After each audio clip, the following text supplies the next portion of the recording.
പറ്റിക്കാനൊന്നുമല്ല, അതൊന്നും വിചാരിക്കേ വേണ്ട. അത് കാലിയാണ്, നോക്കിക്കോളൂ. അത് കാലിയാണ്. ഇത് പറയാൻ പോണ എന്താന്ന് വെച്ചാല് 60 കൊല്ലം കോൺഗ്രസ് ഭരിച്ചതാണ്, അതിന്റെ ചിഹ്നമാണിത്. സുവർണ കോൺഗ്രസ്. അപ്പൊ 60 വർഷം നാട് ഭരിച്ചു, അത് ഇതിലിടുക. ഇത് കാലിയാണ്, നോക്കിക്കോളൂ. അപ്പൊ കോൺഗ്രസ് ഭരിച്ച് എന്തുണ്ടാക്കി വെച്ചാൽ റിസർവ് ബാങ്കിലെ കുന്നുകൂടി നമ്മുടെ നാട്ടിലെ പൈസ, നീതി പൈസ കംപ്ലീറ്റ് അതാണ് ഉണ്ടായത്. പിന്നെ CPM ഭരണ പാർട്ടിയാണിത്, മനസ്സിലായില്ലേ? പശ്ചിമ ബംഗാൾ, ത്രിപുരയിലൊക്കെ ഉണ്ടായതാ. അവിടെ കുട്ടിച്ചോരാക്കി. ഇപ്പൊ അവിടെ BJP. ഇപ്പൊ കേരളത്തിൽ മാത്രമേ ഉള്ളൂ, അവിടെയും ഇപ്പൊ കുട്ടിച്ചോരായിക്കൊണ്ടിരിക്കുക കേരളത്തിലും. അതാണിത് രണ്ടാമത്തെ പാർട്ടി, അതും ഇതിലിടുന്നുണ്ട്.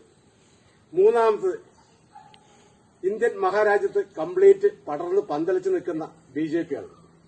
അപ്പൊ ഇത് മൂന്നും നമ്മളിതിലിട്ടിട്ട് തെരഞ്ഞെടുക്കണം ആരെയാ വേണ്ടത്. അത് മൂന്നും കൂടിയിട്ട് അത് തെരഞ്ഞെടുക്കുന്ന സമയത്ത് കുട്ടി നിങ്ങളൊന്ന് വന്നെടുക്കും. ഒരു പേര് ഒന്നും പേടിക്കണ്ട, അതിൽ ഒരു ഇതെടുത്തോളൂ, എടുത്തോളൂ